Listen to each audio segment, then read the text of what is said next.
Euroradio.fm.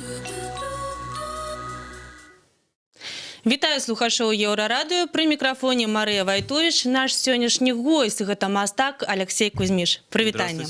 На творчасць якога звярнулі моцную ўвагу пасля таго, як ён раптам распрануўся на выставе ў Нацыянальным цэнтры сучаснага мастацтва ў знак пратэста супраць цэнзуры.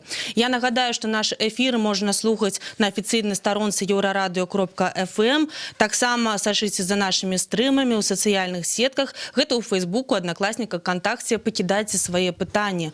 Я ж пачну, напэўна, з асабістай гісторыі знаёмства з Алексеем. Так атрымалася, што недзе напрыканцы мінулага тыдня я была на выставе нью-йоркскай мастачкі Аліны Блюмс. Так? І пасля выставы мы вырашылі пасядзець, трохі паразмаўляць пра мастацтва. Сабралося шмат людзей, і знаёмых, і незнаёмых. Побач з намі сядзеў хлопец у нейкай кепачцы з вельмі прыгожымі вачыма. Я звярнуў увагу, што нейкі сціплы такі хлопец сядзіць, думаю, што за хлопец такі. Пасля мы кудысьці адышлі з іншымі людзьмі, і нейкі іншы хлопец кажа: «Хадзем рабіць селфі». Мы такі не зразумелі, а што за селфі, з кім, а што? Ну, з тым мужчынам з таблішкай. З нейкай. Я думаю, што такое? І высветлілася, што з намі за сталом сядзіць Алексей. Мне стала трошкі крыўдна, што адна такая вось акцыя гучная, яна прыцягнула увагу да фігуры мастака, але ж шмат хто не ведае ўвогуле, чым ён займаецца, нічога не ведаюць пра яго творчасць. Таму мы, напэўна, пачнем з самага пачатку. Алексей, калі ласка, распавядзі, а вось у дзяцінстве ты займаўся мастацтвам? Да, спасибо за вступление, польщен, честно говоря. В детстве, конечно, знаете, я думаю, что человек формируется из среды, то есть он лепится, скажем так, из нулевой какой-то абстракции, он в самом начале своем представляет из себя ничто, и хороший пример Маугли, которого мы привыкли читать по книжкам, но, к сожалению, никто не интересуется научными фактами о том, что на самом деле было. То есть, когда человек попадает в среду не социальную, он говорить о том, что он является человеком, невозможно по причине того, что он теряет все социальные инстинкты, и невозможно их потом ему привить после того, даже как его возвращают в ту среду, где тусуются люди, да. Из дикого животного мира он уже не имеет возможности стать человеком. То же самое я вырос в интеллигентной семье, мой отец художник, дедушка врач, бабушка учитель, мама Мадонна, муза отца. И, собственно, у меня не было других выходов, как развиваться в поле культуры. Но в семье посчитали, что одного художника хватит, поэтому я хоть и рисовал, но делал это, скажем так, без художественных школ и академий. Очень этому рад, как сейчас выясняется. И уже в осознанном возрасте я принял решение быть художником. Ну, собственно, как-то вот так все и получилось.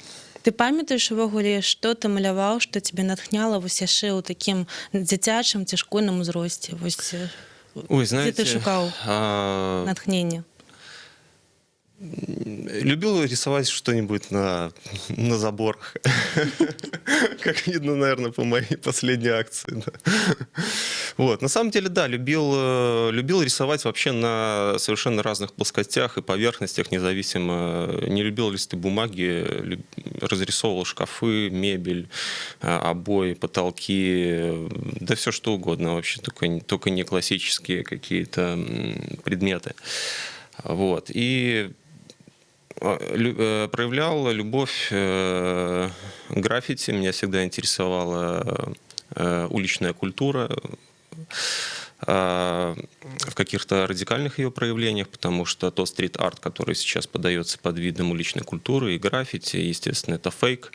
Это согласованные какие-то вылизанные работки, которые нравятся тем же людям из Мингорисполкома и прочее. Но, естественно, там более-менее какие-то острые работы, они никогда не попадут в форме мурала на стену домов. Да? Поэтому меня интересует граффити как или граффити, как художественный жест какого-то несогласия, поиска формы, поиска самовыражения художника, который не согласен с тем, что происходит в мире искусства сегодня и в официальных его институциях в частности. Я помню, што ў маім школьным узросце, а паколькі мы з табою амаль аднагодкі, то і ў тваім таксама графіці гэта было такім моднай Да, плынню, так? совершенно Вось, верно. я памятаю, што за графіці шмат каго ганялі. А у цябе былі такія выпадкі? Знаешь, я как-то, что касаемо именно граффити, я в основном рисовал эскизы. У меня была такая тетрадка, где я рисовал эскизы граффити.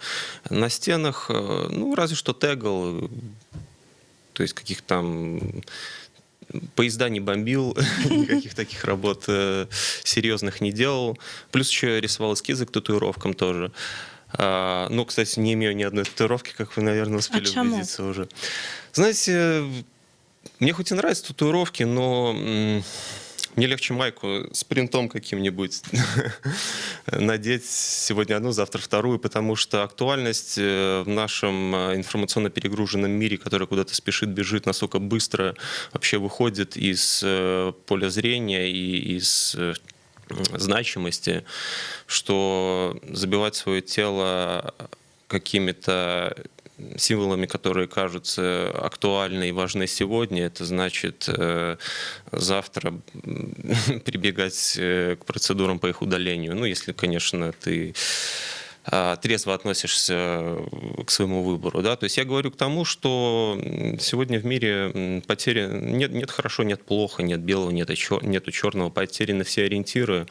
Поэтому татуировка, мне кажется, это не актуальное сегодня занятие. Кстати, моя выставка 540, которая проходит в НЦСИ именно по этой теме, то есть по теме постправды, такого перевернутого мира, где ничего не понятно, что происходит. Да гэтай выставы мы яшчэ вернемся, але ж вось давай таксама пра накірункі нейкія, так? Ты кажаш, што ты не вучыўся нідзе там спецыяльна маляваць, так? А ты вучыўся недзе ўвогуле? Да, конечно, у меня высшее образование экономического характера, хотя я практически не работал в этой специальности, мне не нравится то, чему я учился, и как-то так получилось, что я не, ну, наверное, еще не было тогда осознанного периода, когда я принимал решение о поступлении там, в тот или иной вуз, просто поступал, потому что это нужно, и потому что я следовал шаблону, как и продолжают это делать там, большинство людей сегодня. Да? Но сейчас я переформатировал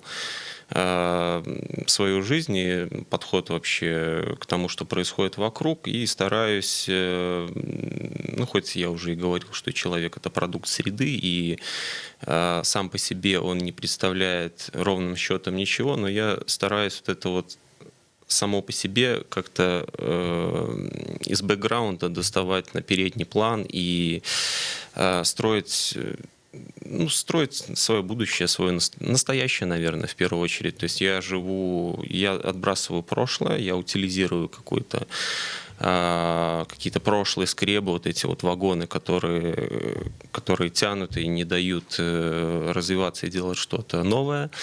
Я утилизирую их и плюс даже не заглядываю в будущее. Да? То есть я живу, как это может не показаться парадоксальным, именно сегодняшним моментом и безумно этому рад. Выдатна. Скажи, але ж можна нідзе не вучыцца, так, але ж майстры яны могуць быць. Ці ёсць у цябе нейкія майстры, якія, ну, тебе натхняюць, так? Слушай, ну, конечно, есть, и они уже, скажем так, в живых их нету, да, то есть это художники с мировыми именами. Благодаря информационным технологиям и сети интернет сейчас можно соприкасаться с их творчеством, с их опытом.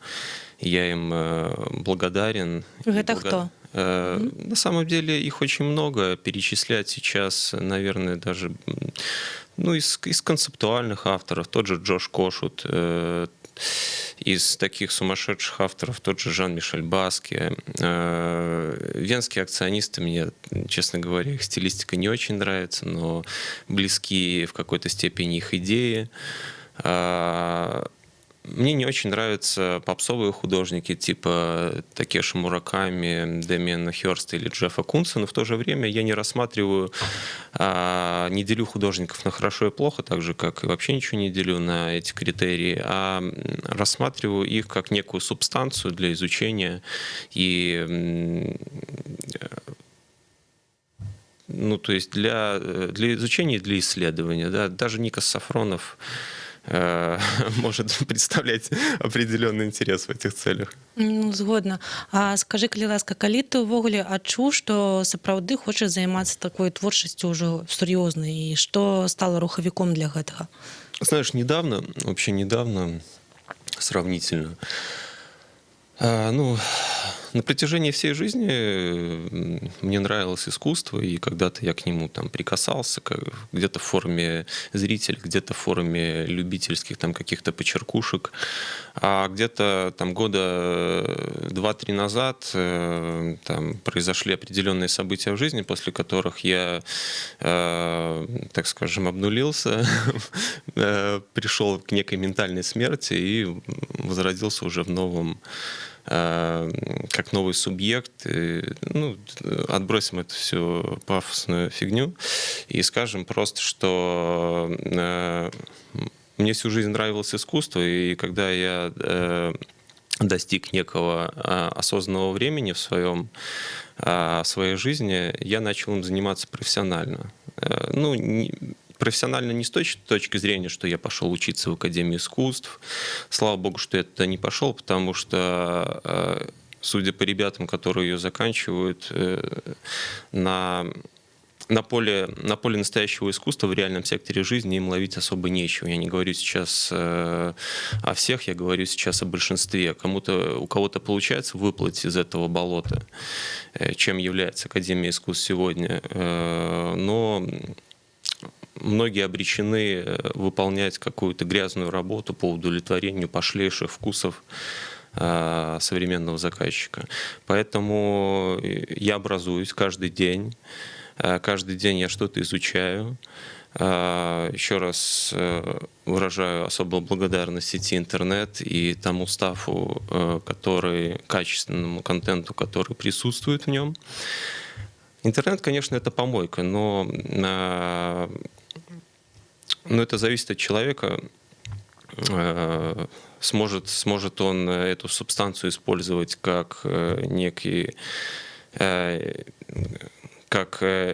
грязное абстрактное пятно, или же сможет сделать кристальную, чистейшую выборку той квинтэссенции знаний, безусловно, которой является интернет в хорошем его понимании. Я так надеюсь, что очень хочется в это верить, что я на пути ко второй группе людей, и поэтому, по сути, грубо говоря, мне не нужны офлайн учебные заведения, потому как в эпоху интернета всему этого можно добиться самому. Академия искусств, что мне рисовать там пейзажи с кониками и цветочками, или там лепить какие-то очередные классические формы. Плюс навешивать себе на голову кучу скреп и некой неактуальной уже 100 лет назад уже было неактуальной информации, которая просто врезается в эти бедные мозги студентов, и они, по сути, делают из них инвалидов. Я не хочу быть таким, зачем мне это нужно? Я ценю свое здоровье, в первую очередь ментальное. Вялікі дзякуй. Мы працягнем нашу размову пасля невялікага перапынку.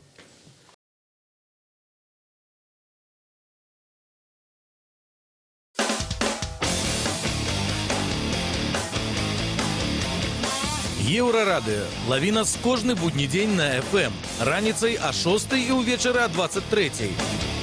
У Гродні на хвалях радыёрацыя 98,1 FM.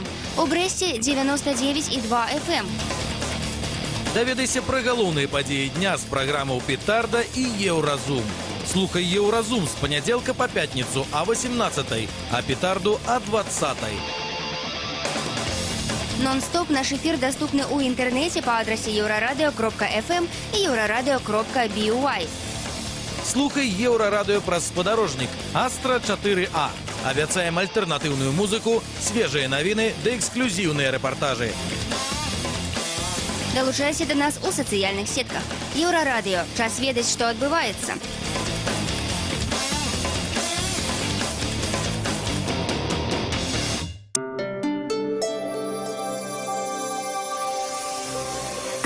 Еўрарадыё. Навіны – наша справа. Вітаю каротка пра асноўныя падзеі. Сёння сталі вядомыя лаўрэаты Нобелеўскай прэміі па эканоміцы за 2019. Прэмію прысудзілі за эксперыментальны падыход да барацьбы з беднасцю. Лаўрэаты Абхіджыт Бэнерджі, Эстэр Дюфло і Майкл Крэмер. Раней былі прысуджаныя Нобелеўскія прэміі па медыцыне, фізіцы, хіміі, літаратуры, названы лаўрэат прэміі міру. Памер кожнай прэміі складае $913 тысяч. Уручэнне традыцыйна адбываецца 10 снежня. Гамельчука падазраюць у нападзе на 47-гадовую кіроўцу таксі 13 кастрычніка. Пасажыр пачаў заляцацца да жанчыны, калі яна яго адштурхнула і спыніла легкавік, схапіў за шыю, ударыў кулаком у твар. Жанчына вырвалася і выскачыла з машыны. Нападнік уцёк. Мужчына адшукаў зламысніка. Яму 46 гадоў. У момант нападу ён быў п'яны. Распачалі крымінальную справу і пагражае гэтаму пасажыру некалькі гадоў зняволення. Каля Львова трапіў у ДТЗ аўтобус з турыстамі з Беларусі. Гэта адбылося учора ў 16:50.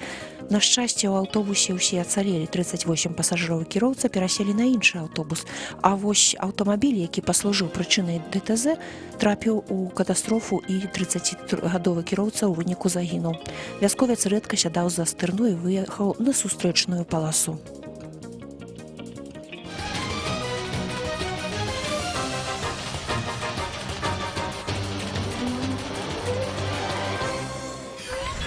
Еўрарадыё.фм.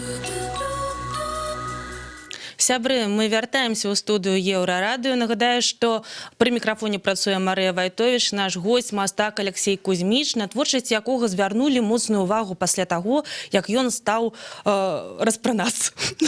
Як ён распрануць. Сейчас я, наоборот, оделся. Ну, выставіў у Нацыянальным цэнтры сучаснага мастацтва ў знак пратэста супраць цэнзуры. Але зараз, пакуль быў невялікі перапынак, наш госць, наадварот, апрануўся.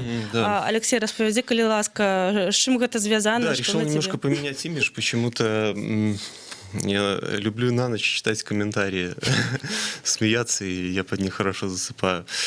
Не знаю, мне в какой-то степени даже нравятся хейтеры.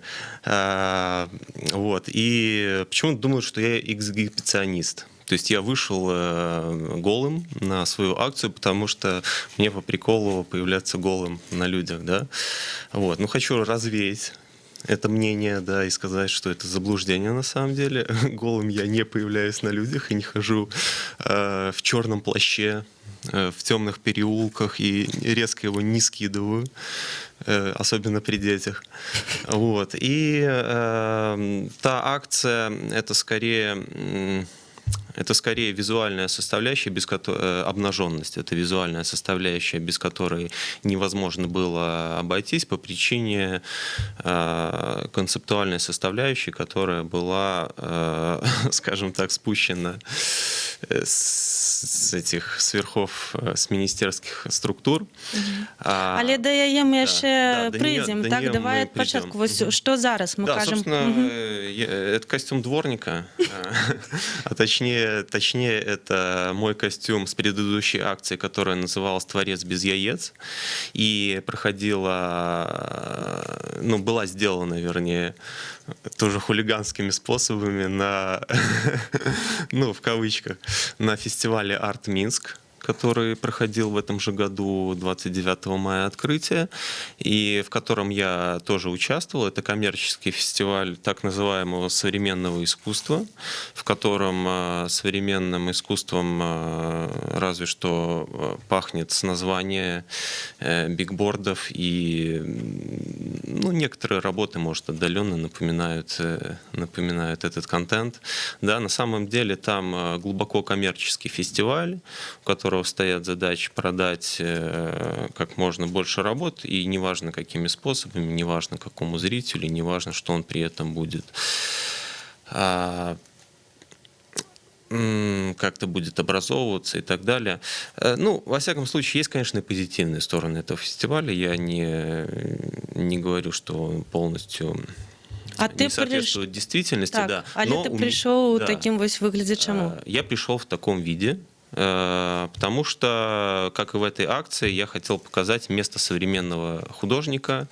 Только если там, где я был голый, это были государственные институции, то здесь это была коммерческая уже составляющая. То есть это было коммерческое поле, там, куда художник приходит и сотрудничает с галереями, пробует выбивать некие гранты.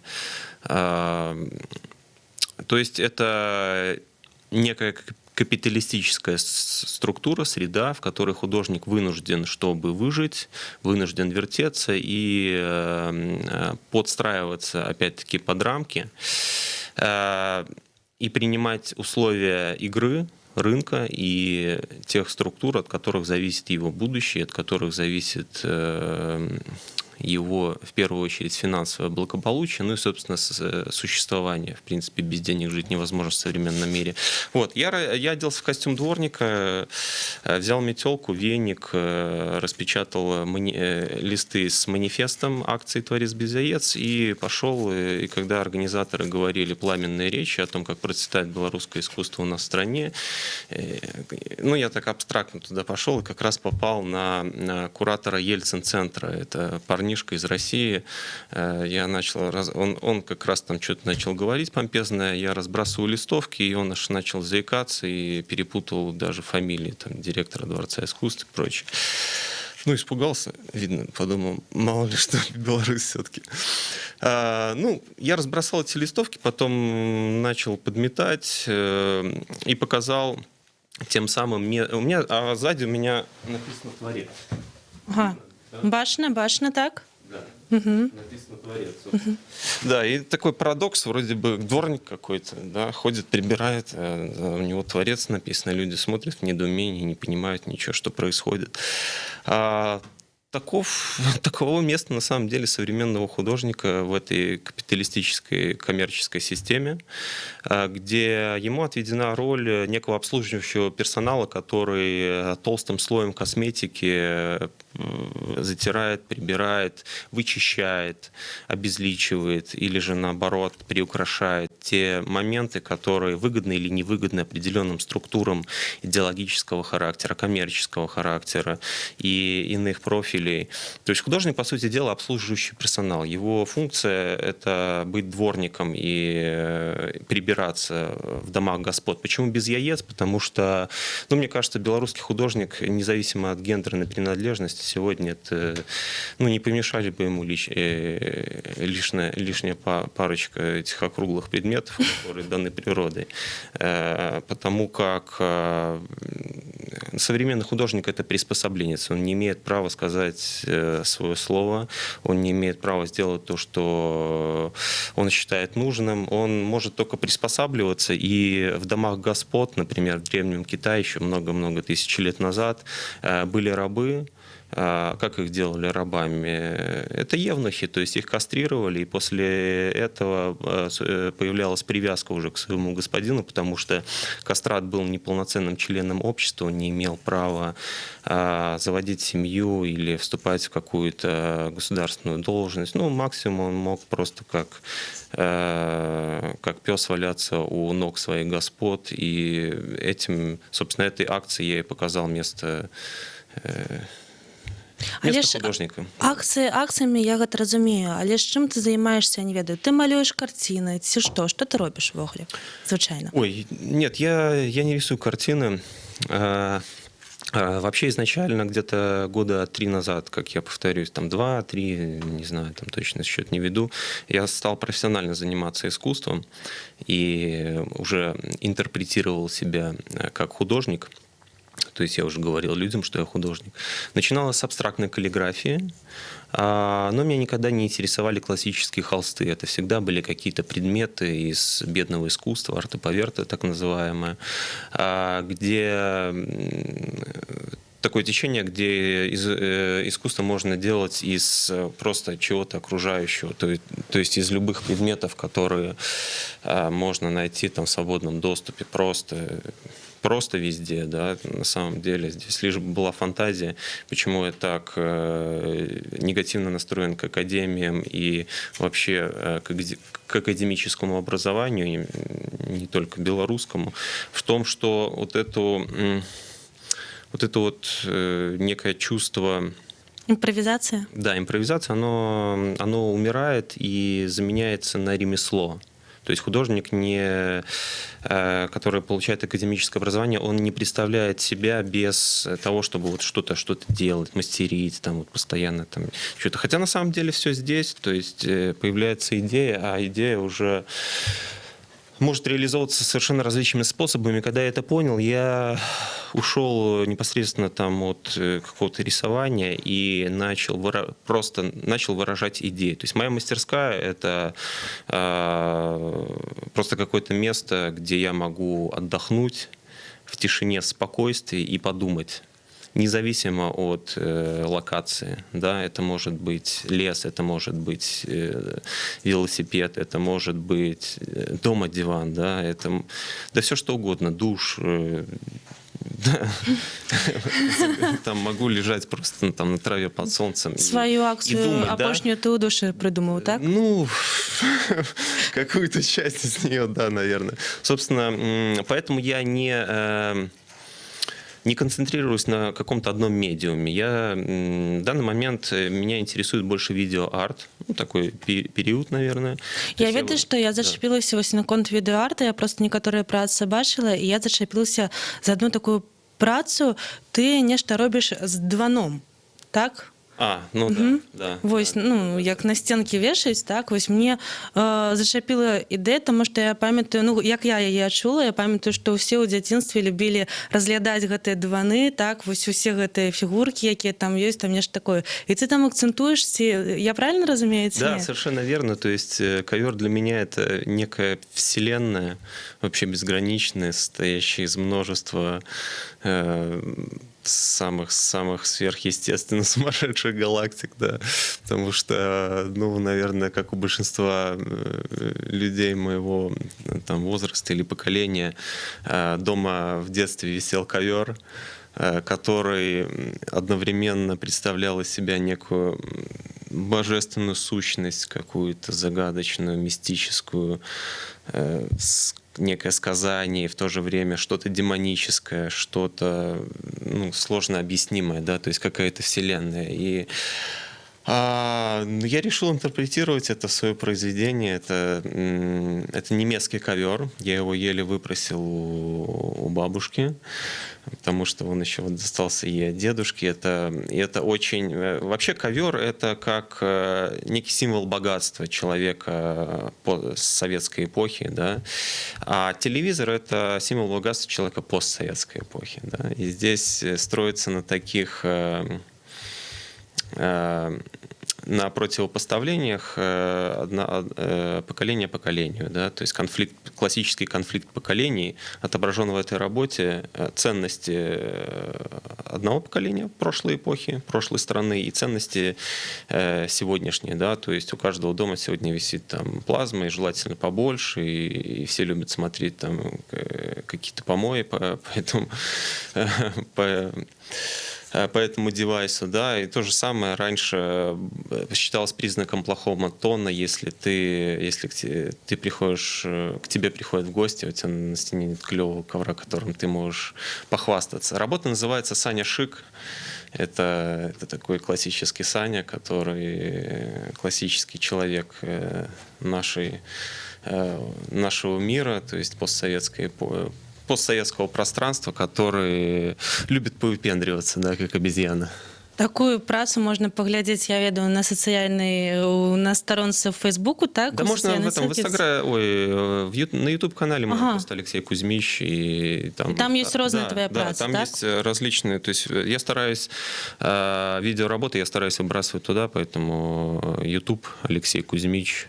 Заходите, смотрите. Да. В основном я работаю с видеоартом, то есть многие люди там недоумевают, где работа. Я не рисую картины, у меня нету картин. Я стараюсь больше работать с актуальными направлениями, такими как видеоарт, перформативные практики, инсталляции. Слухай, мы все ж таки прыйдзем да гэтай тэмы, да апошняй твоей інсталяцыі, да апошняй твоей выставы, якая зараз была. Вось тут таксама пытанне ёсць. Пецярбургскі мастак Пётр Павленскі, так, з веком прыбіў сваю машынку да каменнага бруку Чырвонай плошчы ў Маскве. Так? Акцыя была прысвечана да дня супрацоўніка органаў унутраных спраў, і як казаў тады вось мастак, голы художнік, смотрящий на свои прибитые кремлевской брусчатки яйца, ну, это метафора апатии, политической индифферентности и фатализма современного российского общества. Тут наш слухач Артур, ён пытаецца ўвогуле, а ты не збіраешься вось прыняць удзел вось у такой акцыі, напрыклад, прыйсці на плошчу Ленина? На площадь Ленина с яйцами? Ну, вообще не думал об этом. Наверное, нет. Знаете,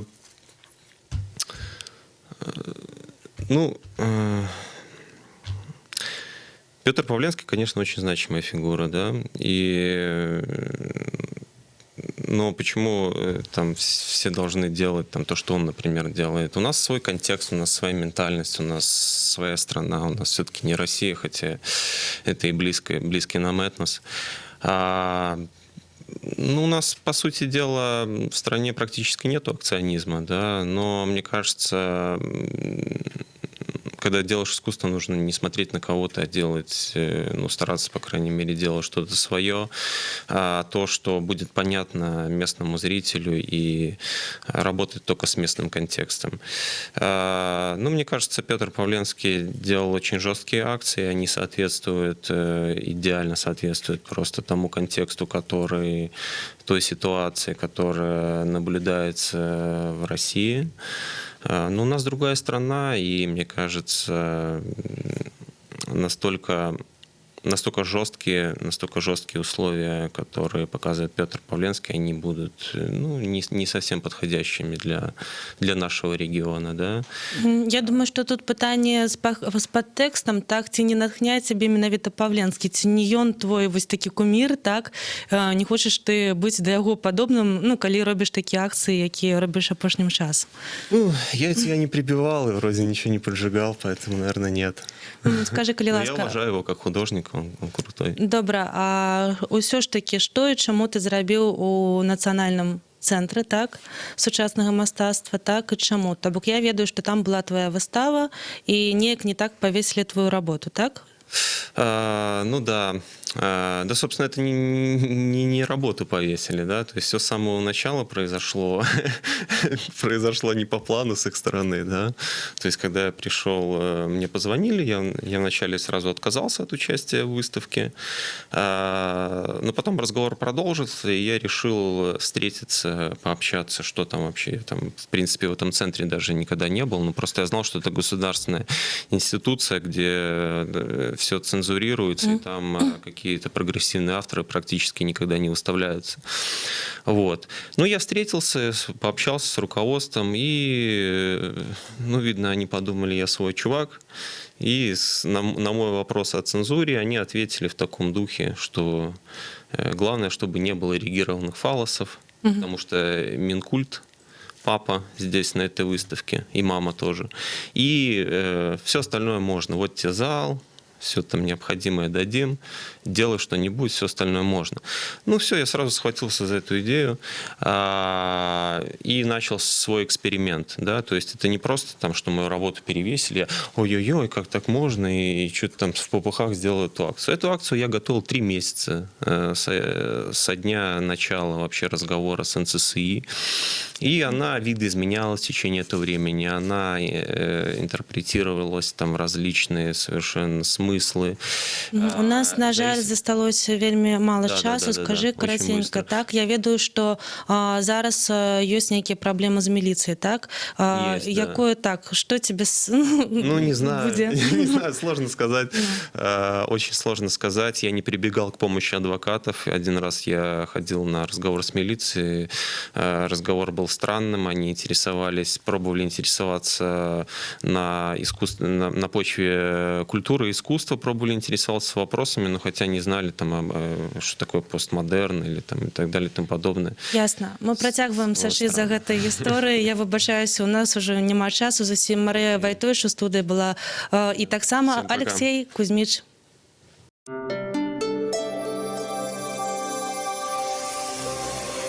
Єврорадіо.